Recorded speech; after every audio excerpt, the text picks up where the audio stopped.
dimanapun Anda berada, senang sekali saya kembali menyapa Anda di YouTube series Cek Fakta Reproduksi Perempuan. Sebelum dimulai, mungkin saya ingatkan kembali kalau episode-episode sebelumnya juga masih bisa disaksikan langsung lewat YouTube channel dari Rumah Sakit IMC. Kalau misalnya ada yang mau ditanyakan juga boleh lewat YouTube ataupun lewat Instagram, langsung DM ke @rs.imc.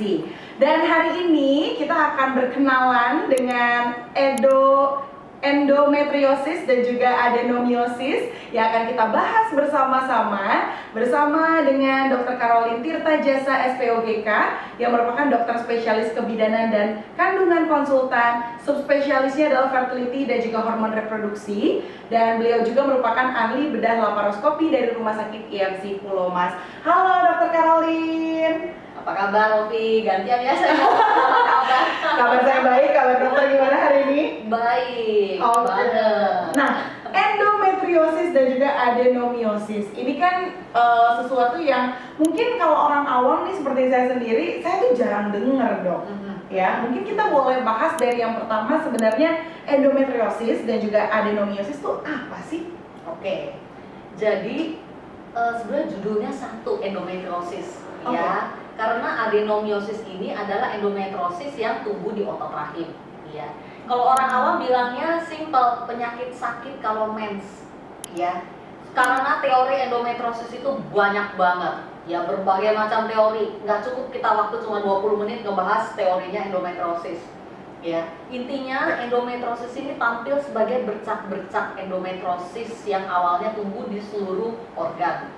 Ya, dia bisa tumbuh di paru-paru juga, bisa nyampe ke otak juga, ya. Tetapi terutama organ yang diserang adalah organ reproduksi, rahim, indung telur, saluran telur, itu bisa semuanya kena endometriosis, ya. Jadi endometriosis itu mulai dari yang paling simpel, endometriosis stadium 1-2, berupa bercak-bercak di rongga panggul, ya. Dan itu kalau dia selalu progres ya, dia selalu aktif. Selama menstruasi kita aktif, dia akan selalu aktif. Karena itu dia juga disebut sebagai penyakit sepanjang usia reproduksi. Dia tidak akan hilang. Dia hanya reda sedikit kalau pasiennya hamil atau menopause. Ya, tetapi selama hormon aktif, mensnya jalan terus, dia akan tumbuh terus dan menyebar. Dari stadium 1-2 bisa naik ke 3-4. Oke. Nah, khusus adenomiosis itu adalah endometriosis yang tumbuhnya di otot rahim. Itu sebutan khusus. Karena penata laksananya beda dengan miom. Ya, nanti kita bahas bedanya ya. Kalau adenomiosis ini batasnya tidak jelas. Kalau miom batasnya jelas ya, dengan otot rahim sekitar. Itu yang membedakan. Tetapi memang secara USG transvaginal dokter biasanya bilang miom gitu. Miom itu sebenarnya istilah umum ya untuk benjolan yang tumbuh di otot rahim. Tapi apakah dia miom murni miom atau dia sebuah adenomyosis, itu akan menentukan penata laksanaannya nanti. Dan biasanya hanya dokter ahli yang bisa melihatnya secara USG transvaginal. Oke, jadi bisa dibilang adenomiosis itu adalah sisternya lah ya, itu Iya. turunannya dari si endo ya awalnya Iya. ya.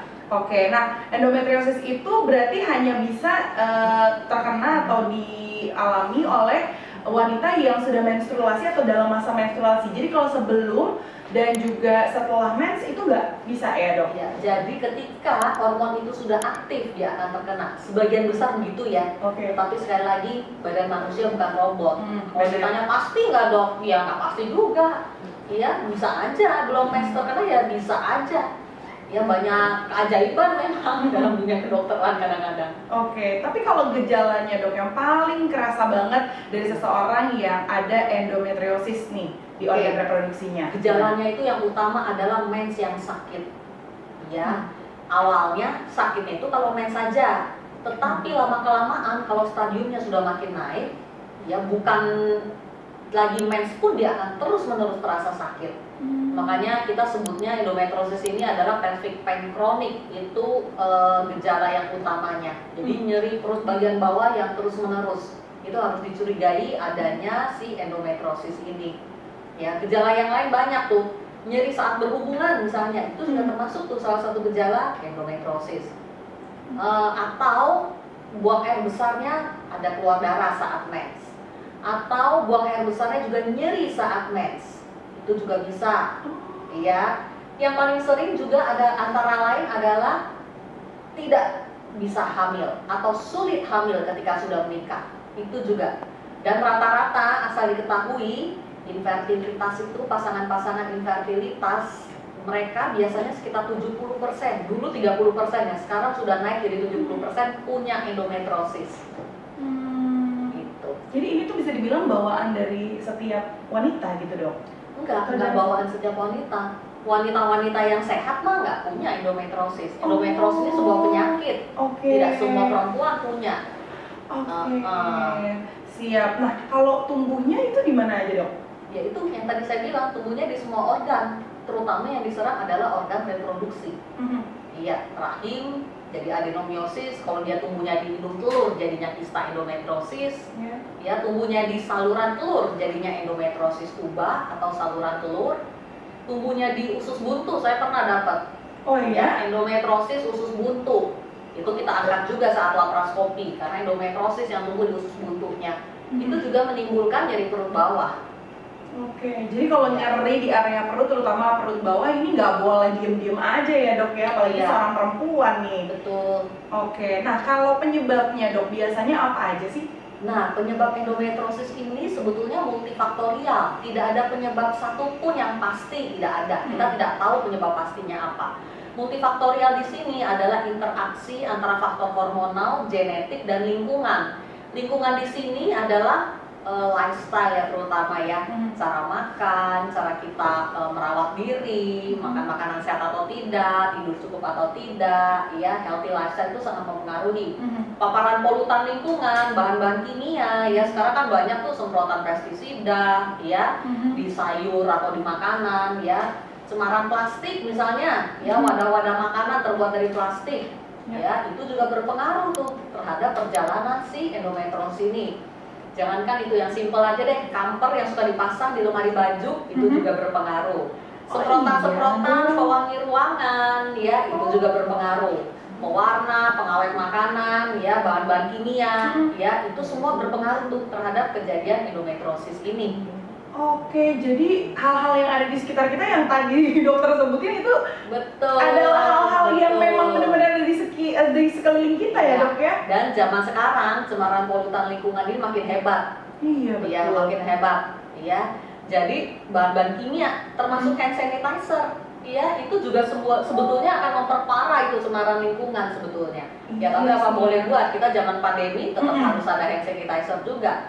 Tetapi asal diketahui juga ya, kalau mau makan hand sanitizer nih semprot, cuci dong pakai air, ya, karena itu tetap bahan kimia yang nempel. Kamu makan dengan hand sanitizer, makanannya ikut mengandung hand sanitizer masuk dalam badanmu, dan itu sudah berdampak tuh ke kejadian endometriosis. Jadi boleh semprot hand sanitizer, cuci tangan.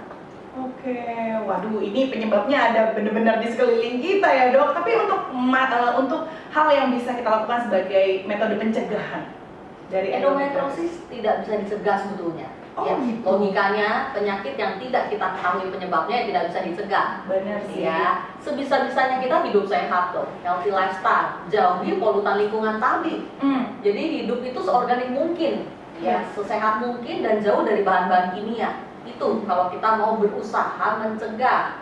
Oke. Ya. Nah, tadi dokter sempat bilang salah satu keluhannya adalah sulit hamil, dok. Betul. Memang hubungannya endometriosis dengan fertilitas ataupun mungkin kesuburan dan juga kesulitan hamil itu apa, dok? Ya, itu erat sekali hubungannya. Oh gitu. Ya. Dulu yang tadi saya bilang, dulu 30%, sekarang 70% pasangan yang susah hamil itu penyebabnya endometriosis. Oke. Ya. Jadi diagnosis endometriosis ini agak tricky ya. Tricky dalam arti pasien datang dengan keluhan susah hamil atau mens yang sakit ya, tapi USG transvaginal tidak mendapatkan apa-apa, tidak ada miom, tidak ada kista, tidak ada adenomyosis ya.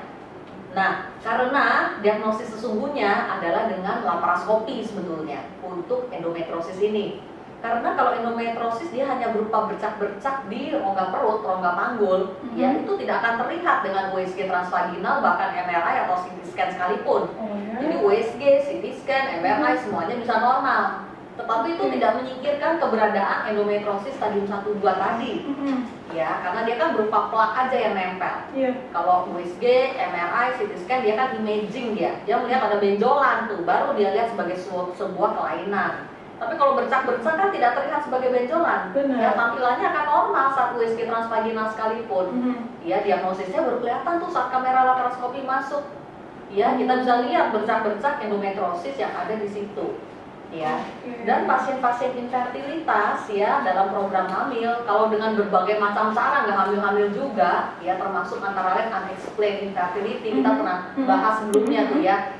Itu biasanya kita lakukan laparoskopi untuk melihat adakah si endometriosis stadium 1-2 ini antara lain, dan mengevaluasi hal-hal yang tidak terlihat dengan pemeriksaan USG transvaginal.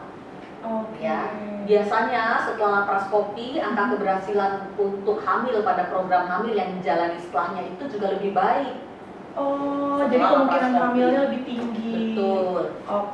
Nah, lalu dok ya, mumpung dokter ini kan sekaligus ahli fertilitas juga nih dok. Iya. Tadi sempat dibahas bahwa memang pasien dengan endo ini agak kesulitan untuk hamil. Nah, kalau program hamilnya itu akan berbeda nggak sih dok? Seseorang pasien dengan endometriosis dengan yang tidak? Beda banget. Beda gitu? banget, Vi. Iya. Apa? Gimana bedanya? Jadi endometriosis ini adalah penyakit yang kambuhnya cepat banget dan dia akan selalu kambuh selama hormon aktif. Jadi selama mens itu masih berjalan terus ya, endometriosis itu selalu growing dia, tumbuh terus dan dia selalu progres tuh. Enggak tuh diam-diam di 2 cm misalnya kista ya, enggak. 2 cm jadi 3 cm, 3 cm jadi 4 cm. Berlaku hal yang sama juga dengan adenomyosis. Adenomyosis tadinya kecil, 1,5 sampai 2 cm. Dengan berjalannya waktu, hormon tetap jalan ya, itu akan bertambah ukurannya. Dan sekali lagi ingat ya di bahasan kita sebelumnya, adenomyosis ini nggak enaknya kalau dia udah tambah besar menimbulkan mens yang banyak dan sakit, dan dia akan mengubah seluruh otot rahim sehat itu menjadi adenomyosis semuanya. Ya, karena itu mau ke dokter di Singapura, mau ke dokter di Amerika, mereka akan selalu menganjurkan operasi angkat rahim pada adenomyosis, baru tuntas tuh dia nggak akan kambuh lagi. Ya, karena kalau operasi hanya ngangkat adenonya saja, berhubung dia blur dengan otot rahim sekitar dengan batas yang tidak jelas, pasti dia akan kambuh lagi, sudah pasti. Ya, jadi operasi untuk mengangkat adenomyosisnya saja itu sebenarnya tidak ada. Ya, itu hanya dilakukan kita mereseksi sebagian dari adenomyosis supaya rahim bisa dipertahankan. Ya, tapi harus segera untuk promil, kalau perlu bayi tabung setelah operasi lebih cepat ya, sebelum penyakitnya kambuh lagi, kalau bisa sudah hamil duluan. Jadi intinya promil pada endometriosis ya, itu datanglah ke dokter ahli fertility ya, supaya promilnya terarah, karena promil harus berlangsung secara fokus dan segera ya. Jadi biasanya setelah operasi laparoskopi kita akan tekan hormon tuh biasanya 3 bulan untuk bikin agak tenang endometriosisnya. Ya, karena biasanya tampilan di USG hanya kista dan adenomyosis, tapi saat laparoskopi tingkat perlengketan biasa sangat hebat. Dan biasanya kalau sudah ada kista dan adenomyosis ya, selain perlengketan juga bercak-bercak endometriosis itu tersebar tuh ke seluruh rongga perut bawah ini, rongga panggul. Dan itu memproduksi kadar radikal bebas yang lumayan banyak yang toksik terhadap embrio. Makanya pasien dengan endometriosis susah hamil karena kualitas sel telurnya juga rendah pada pasien dengan endometriosis. Embrionya juga otomatis susah tuh berimplantasinya ya. Jadi setelah laparoskopi tekan hormon 3 bulan segera dikejar. Ya, golden period itu biasanya hanya 6 bulan. Ya, dalam waktu 6 bulan setelah penekanan hormon ya, begitu mensnya jalan lagi harus sudah hamil. Jadi prosesnya harus cepat banget ya untuk promil pasien dengan endometriosis, karena setelah pengangkatan atau operasinya itu langsung harus dibuat program hamilnya langsung ya. Karena dia bisa kambuh lagi setiap saat. Nah, itu ya, dia karena ya. angka kekambuhannya sangat tinggi. Jadi kalau bisa ya sebelum penyakit kambuh udah hamil duluan dong. Kalau dia kambuh lagi, mau operasi berapa kali dan lama-lama indung telur kan habis tuh kalau kena kista mulu dan dioperasi juga. Betul. Ya, belum lagi ngomong adenomyosis. Adenomyosis kalau otot rahim sudah berubah semua jadi adenomyosis, ya susah tuh. Ya mesti angkat sama rahimnya gimana dong? Pakai suroget, mother bisa, tapi kan belum ada di Indonesia. Hukumnya belum memperbolehkan. Bisa sih bisa, cuma hukumnya belum memperbolehkan untuk suroget. Oke, jadi Iya. untuk pasien yang promil dengan endometriosis itu butuh dokter laparoskopi, butuh dokter ahli fertilitas juga. Iya, Nah, sebisa dua-duanya ada di dokter nih. Satu paket ya. Ini keuntungannya apa dok kalau kita datang ke dokter ya? Satu paket nih seperti dokter. Oke, jadi sekali lagi fertility dan laparoskopi ini saling menunjang sebetulnya, saling melengkapi. Karena rata-rata pasien infertilitas atau susah hamil yang punya tumor kandungan, endometriosis, mereka membutuhkan terapi operatif ya untuk mengangkat si penyakit tumor kandungannya ini, baik dalam berupa miom, kista, adenomyosis, polip, bahkan ya itu membutuhkan prosedur-prosedur penanganan operasi yang minimal invasif.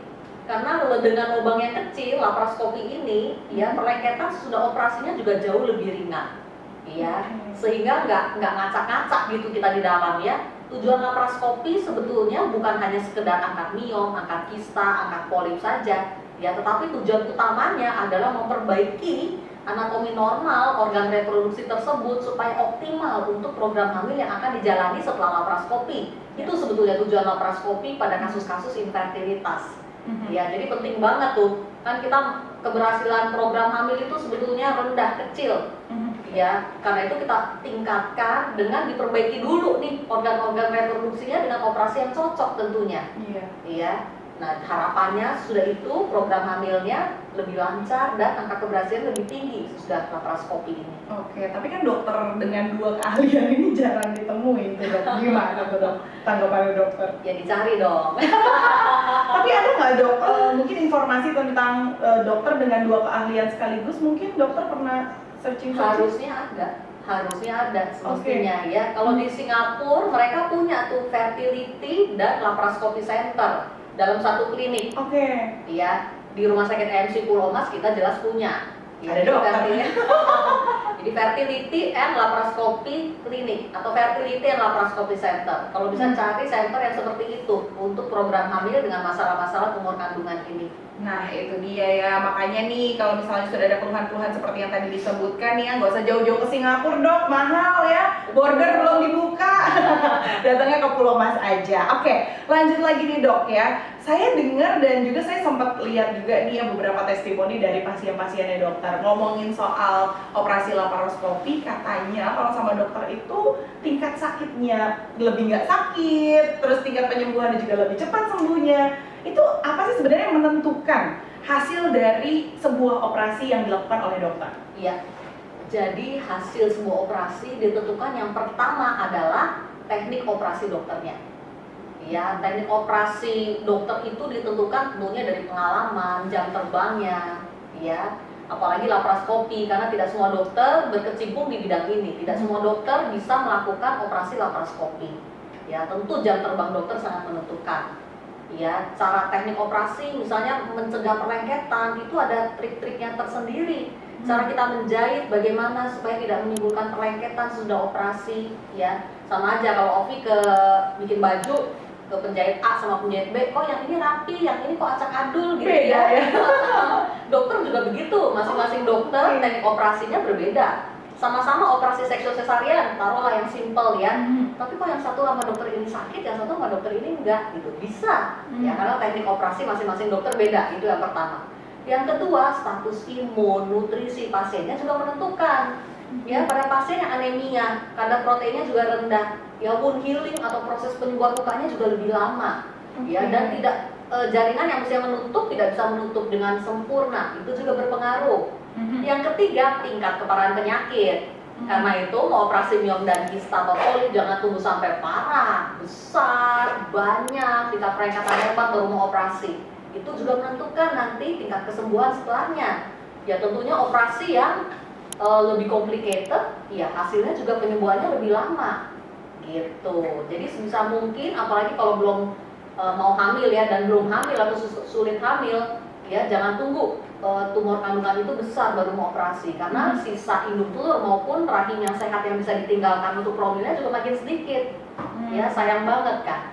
Ya, jadi hal-hal itu yang menentukan. Jadi pilihlah dokter yang tepat juga, ya dokter yang tepat dan lakukanlah check up ke dokter ahli. Oke, siap. Wow, jadi harus banget ya kita sebagai pasien juga ikutan pinter nih ya, nggak cuma dokternya yang pinter, kita juga pinter memilih dokter karena nggak sembarang dokter itu bisa menghasilkan hasil operasi yang baik, hasil operasi yang mungkin minim rasa sakit, dan juga penyembuhannya akan lebih cepat. Nah, kalau aku sih langsung aja lah ke dokter Karolin aja, nggak usah pilih-pilih karena dokter Karolin juga udah 2 sekaligus ya, soal fertilitas bisa dijawab, objinnya secara general apalagi ya, dengan ditambah dengan ahli laparoskopi tadi. Mungkin sebagai penutup nih dok, ada yang mau dokter sampaikan lagi nggak mengenai endometriosis ataupun tentang yang tadi dokter sebutkan ya, dokter dengan satu package nih. Iya. Jadi pasien-pasien dengan keluhan nyeri saat mens jangan dianggap remeh ya, karena berhubungan dengan kesuburan nantinya.